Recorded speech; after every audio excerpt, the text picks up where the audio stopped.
Hello everyone, and welcome to another Doom Charts Mystery Pick 3, where we take a deep dive into the most recent Doom Charts list. What are the Doom Charts, you might ask? It is a worldwide group of music fans, bloggers, journalists, DJs, podcasters, and album reviewers from around the globe who get together each month to discuss their most recent discoveries in the heavy music community. Of those discussions, a top 40 is put together, and that becomes the Doom Charts. Of that top 40, 25 are given an album blurb, and that's what we're digging into here in a mystery style. We're going to pull some numbers at random and see what pops up and talk about what these bloggers thought were the best of the best from the previous month in the new release category, hot and served on a plate steaming for you to feast upon, people. If you're hungry, this is the place. Starting off with number 18.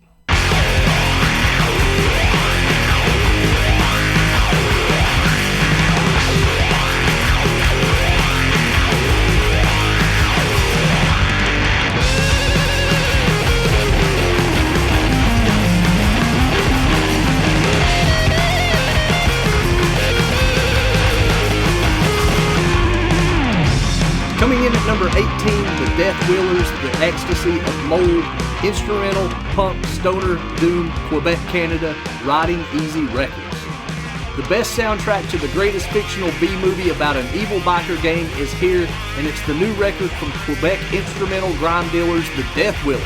The Ecstasy of Mold is 30 minutes chock full of dirty-ass rippers that are part Motorhead, part Cramps, part Easy Rider soundtrack, part Early White Zombie, with 0 parts vocals that you don't miss, since these guys can tell a story and set a vibe with just their instruments and a few obscure and old movie clips.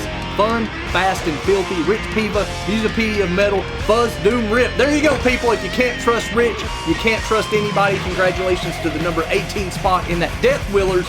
Riding high, people. Roaring loud, revving it up, getting doomy with it from Quebec. Up next is number 6.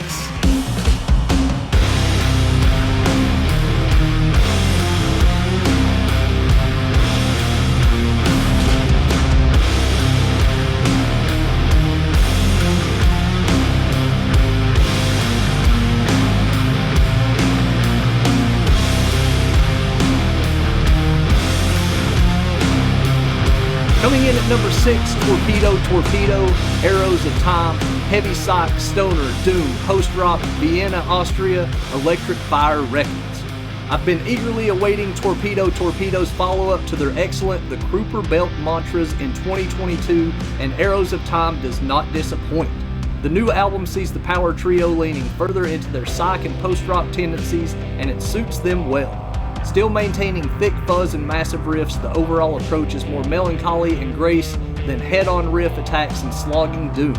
Arrows of Time is an expansive and out-of-this-world album, and as early as they are in their musical journey, Torpedo are clearly headed for the stars. Kyle SB, Good Boy PR, and the Stoner Hive. There you go, Kyle. You know you can trust Kyle, and the Torpedo getting that number 6 spot. Congratulations on that. I can't wait to dig into this, and it's exactly why we're here, because that's one I have not heard yet, and I can't wait to dig in together and have my mind absolutely blown by number 6 and the next, number 17. Ooh! Dun, dun, dun, dun.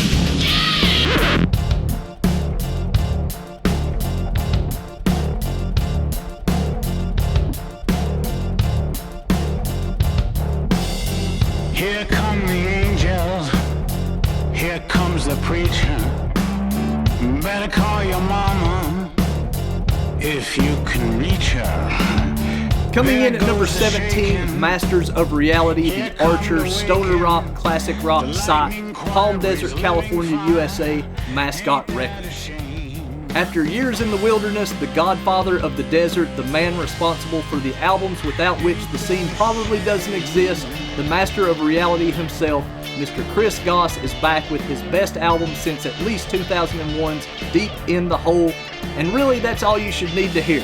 If you're not already hip to the near transcendental melding of riffs, harmony vocals, and that extra pinch of desert magic that Goss and his various and sundry collaborators have been dishing out for over 35 years now, here's your formal written invitation to get hip to it. Ben Bellum, The Greatest Thing You've Never Heard. There you go, the Masters of Reality taking that number 17 spot, and you know If they're naming themselves in relation to a Sabbath album, the greatest of Sabbath albums, it's got to be worth your time. 35 years in, you know they know what they're doing. They've obviously legends in the scene. Don't forget to go to thedoomcharts.com. Check out what else is blurbing over there, people. There's lots of stuff. 10 years in the Wayback Machine. Lots of good stuff. Don't forget to check out the Peroration list, which is an entirely other list of great stuff the bloggers wanted to talk about that didn't make the top 40, but we still wrote about them anyway, and because we love to promote as many bands as we can in one shot, we've got one more honorable mention. This is the Doom Charts Deep Cuts. That's right, people. It's the Cardinal box because it's the cardinal rule that we want to promote as many people as possible in one shot. This is number 26 through 40. They might not have gotten a blurb, but they're going to get the honorable mention of closing out this episode in the credits.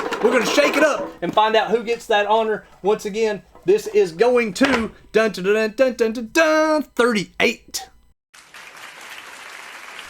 Coming in at number 38, Red Eye 3. There you go, people. I can't wait to get into this. Congratulations to Red Eye getting that 38 spot. You get to roll the credits. Don't forget to go to thedoomcharts.com. Check out all the cool stuff that's going on over there. Don't forget to check out our Freebie Friday that happens every other couple of weeks. I think it's every third week. Don't forget to check out the Peroration list, which I've already mentioned. And don't forget to reach out to the bands, the labels, and the PR and tell them you appreciate what they're doing. Like, subscribe, follow, do all that stuff. Don't forget to hit subscribe on this one if you got a chance. Okay, that's it. Number 38, Red Eye. Roll those credits.